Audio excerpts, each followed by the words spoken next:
বাংলাদেশের সর্বশেষ গুরুত্বপূর্ণ আপডেট সংবাদে আপনাকে স্বাগত। শুরুতেই সংবাদ শিরোনাম, পরে বিস্তারিত।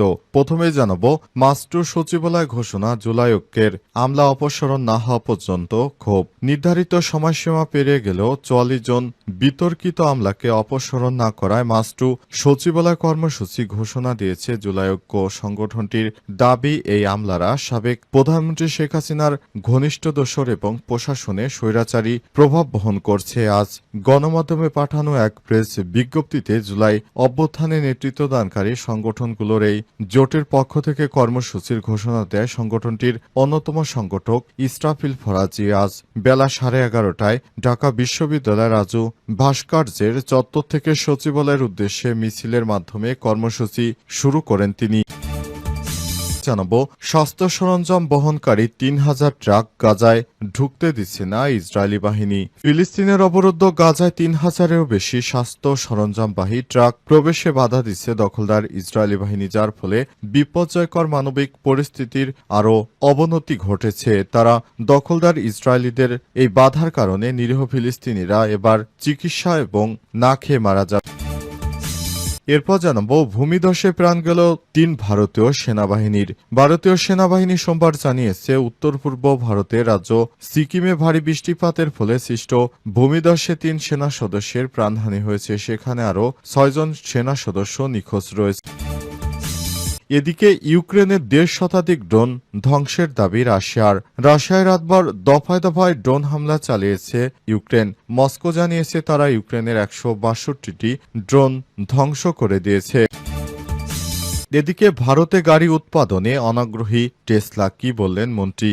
বিশ্ববিখ্যাত বৈদ্যুতিক যানবাহন নির্মাতা প্রতিষ্ঠান টেসলা ভারতে গাড়ি উৎপাদনে অনাগ্রহী নয়, তবে দেশটির শোরুম স্থাপনে অনাগ্রহী, এমনটাই জানিয়েছে ভারতের কেন্দ্রীয় শিল্পমন্ত্রী এইচ.ডি. কুমারস্বামী। এ বিষয়ে মার্কিন প্রেসিডেন্ট ডোনাল্ড ট্রাম্প বলেছেন, টেসলা যদি ভারতের শুল্ক এড়াতে এখানে একটি কারখানা স্থাপন করে তাহলে সেটি যুক্তরাষ্ট্রের জন্য অন্যায্য হবে। টেসলার উচিত যুক্তরাষ্ট্রেই কারখানা তৈরি করা। প্রিয় দর্শক, এতক্ষণ শুনছিলেন সংবাদ শিরোনাম, এবারে বিস্তারিত। তবে তার আগে বন্ধুরা, অনুরোধ থাকবে এই সংবাদটিতে একটি লাইক দিন। এই চ্যানেলে আপনি নতুন হয়ে থাকলে আমাদের সংবাদটি দেখতে দেখতে চ্যানেলটি সাবস্ক্রাইব করে রাখুন। কমেন্ট করে বন্ধুরা আপনার মূল্যবান মতামত জানিয়ে দিন আপনি বিশ্বের কোন দেশ থেকে বা বাংলাদেশের কোন স্থান থেকে আমাদের সংবাদটি দেখছেন এবং শুনছেন। আর বন্ধুরা, গাজা যুদ্ধে আপনি যদি নিরীহ ফিলিস্তিনিদের ভালোবেসে থাকেন, কমেন্টে ইয়েস লিখে বিশ্ববাসীকে জানিয়ে দিন। সংবাদটি আপনার সোশ্যাল মিডিয়া ফেসবুকে শেয়ার করে বন্ধুদেরও দেখার সুযোগ করে দিন। এবারে বিস্তারিত। ভূমিধসে প্রাণ গেল ৩ ভারতীয় সেনার। ভারতীয় সেনাবাহিনী আজ জানিয়েছে, উত্তর পূর্ব ভারতের রাজ্য সিকিমে ভারী বৃষ্টিপাতের ফলে সৃষ্ট ভূমিধসে ৩ সেনা সদস্যের প্রাণহানি হয়েছে, যেখানে আরও ৬ সেনা সদস্য এখনও নিখোঁজ রয়েছে। এএফপি জানিয়েছে, আজ সন্ধ্যায় নেপাল ও চীনের সীমান্তবর্তী পাহাড়ি রাজ্য সিকিমে ভূমিধসের এই ঘটনা ঘটে। সেখানে বিপুল সংখ্যক সামরিক উপস্থিতি রয়েছে। ভারতীয় সেনাবাহিনীর এক বিবৃতিতে জানানো হয়েছে, আজ সন্ধ্যার দিকে ভারী বৃষ্টিপাতের ফলে সৃষ্ট ব্যাপক ভূমিধসে একটি সেনা শিবির চাপা পড়ে। সামাজিক যোগাযোগ মাধ্যমে পোস্ট করা সেনাবাহিনীর ছবিতে দেখা যাচ্ছে, একটি বিশাল মাটির স্তূপ একটি ভবনকে অর্ধেক নিমজ্জিত করে ফেলেছে এবং পাহাড়ের ঢালে বিশাল কাদামাটির স্তূপ তৈরি হয়েছে। চলতি মৌসুমে বৃষ্টিপাতে আকস্মিক বন্যা ও ভূমিধসে গত সপ্তাহে ভারতের উত্তর পূর্ব রাজ্যগুলোতে অন্তত ৩৪ জনের প্রাণহানি হয়েছে। বর্ষা মৌসুমে ভারতের অনেক রাজ্যে আকস্মিক বন্যা দেখা যায়, যা সাধারণ জুন মাসে শুরু হয় এবং সেপ্টেম্বরের শেষ দিকে কমে যায়। দক্ষিণ এশিয়া ক্রমশ উষ্ণ হচ্ছে এবং সাম্প্রতিক বছরগুলোতে আবহাওয়ার ধরন পরিবর্তিত হচ্ছে। তবে উষ্ণায়নের ফলে বর্ষা কিভাবে প্রভাবিত হচ্ছে এ বিষয়ে বিজ্ঞানীরা স্পষ্ট হতে পারেনি।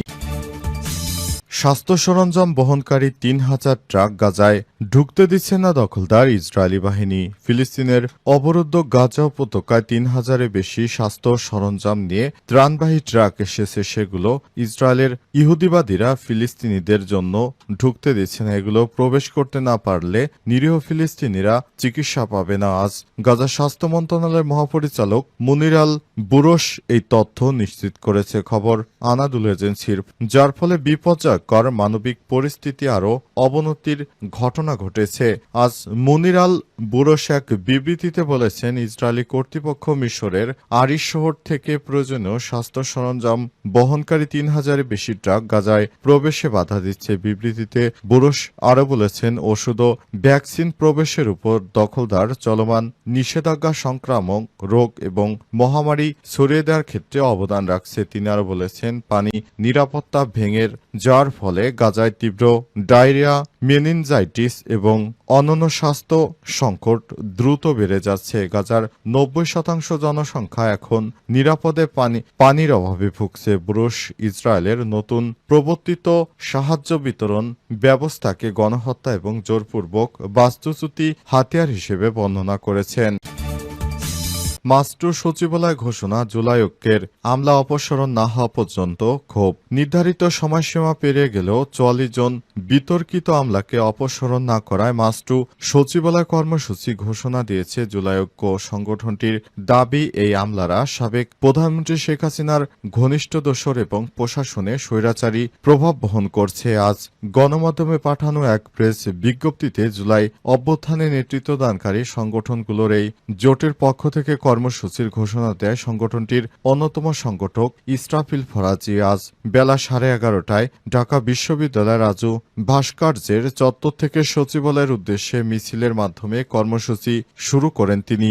জুলাই ঐক্যের অভিযোগ, 20 মে এক সংবাদ সম্মেলনের মাধ্যমে তারা যেসব আমলাকে স্বৈরাচারের দোষর হিসেবে চিহ্নিত করে অপসারণের দাবি জানিয়েছিলেন, তাদের বিষয়ে সরকার নির্ধারিত 31 মে পর্যন্ত কোনো পদক্ষেপ নেয়নি, বরং তারা বলছে কিছু আমলা সংস্কারমূলক আইনের বিরুদ্ধে প্রকাশ্যে অবস্থান নিচ্ছে, যা জুলাই বিপ্লবের চেতনার পরিপন্থী। সংগঠনটির দাবি, অবস্থান সরকারের ব্যবস্থার মধ্যে একটি সিভিল কু বা প্রশাসনিক অভ্যুত্থানের পরিকল্পনার অংশ। তারা মনে করে এর নেপথ্যে রয়েছে ভারতের কৌশলগত প্রভাব। প্রেস বিজ্ঞপ্তিতে শেখ হাসিনাকে ভারতীয় প্রক্সি আখ্যায়িত করে তার ঘনিষ্ঠ আমলাদের সচিবালয়ে অবাঞ্ছিত ঘোষণা করার দাবি জানানো হয়েছে।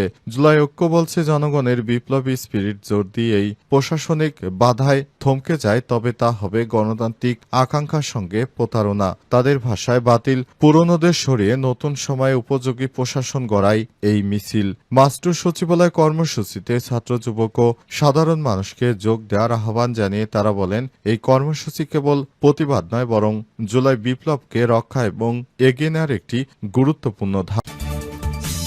ইউক্রেনের ১.৫ শতাধিক ড্রোন ধ্বংসের দাবি রাশিয়ার। রাশিয়ায় রাতভর দফায় দফায় ড্রোন হামলা চালিয়েছে ইউক্রেন। মস্কো জানিয়েছে তারা ইউক্রেনের ১৬২টি ড্রোন ধ্বংস করেছে। রাশিয়ার প্রতিরক্ষা মন্ত্রণালয় আজ এই তথ্য নিশ্চিত করেছে। তুরস্কর কিয়েভ এবং মস্কোর দ্বিতীয় দফা সরাসরি আলোচনা শুরু হওয়ার কয়েক ঘন্টার পরে এমন খবর পাওয়া গেল। খবর এএফপির। প্রতিরক্ষা মন্ত্রণালয়ের এক বিবৃতিতে জানিয়েছে, আজ ১৭১০ জিএমটি থেকে ২৩০০ জিএমটি পর্যন্ত বিমান প্রতিরক্ষা ব্যবস্থা ১৬২টি ইউক্রেনীয় ড্রোন প্রতিহত এবং ধ্বংস করেছে রাশিয়া। বেশিরভাগই ড্রোন ইউক্রেনের সীমান্তবর্তী অঞ্চলগুলোতে গুলি করে ভূপাতিত করা হয়েছে। এর মধ্যে ৫৭টি কুরস্ক অঞ্চলে এবং ৩১টি বেলগোরেদ অঞ্চলে প্রতিহত করা হয়েছে। এর আগে বৃহতাকারে বিশেষ অভিযানের মাধ্যমে রাশিয়া ৪০টিরও বেশি বোমারু বিমান ধ্বংস করেছে এবং ক্ষতিগ্রস্ত করার দাবি করে ইউক্রেন। দেশটির নিরাপত্তা সংস্থা security service of Ukraine SBU এই অভিযানকে রুশ সেনাবাহিনী এবং বিমান বাহিনীর বিরুদ্ধে অন্যতম দুঃসাহসিক পদক্ষেপ হিসেবে উল্লেখ করেছেন।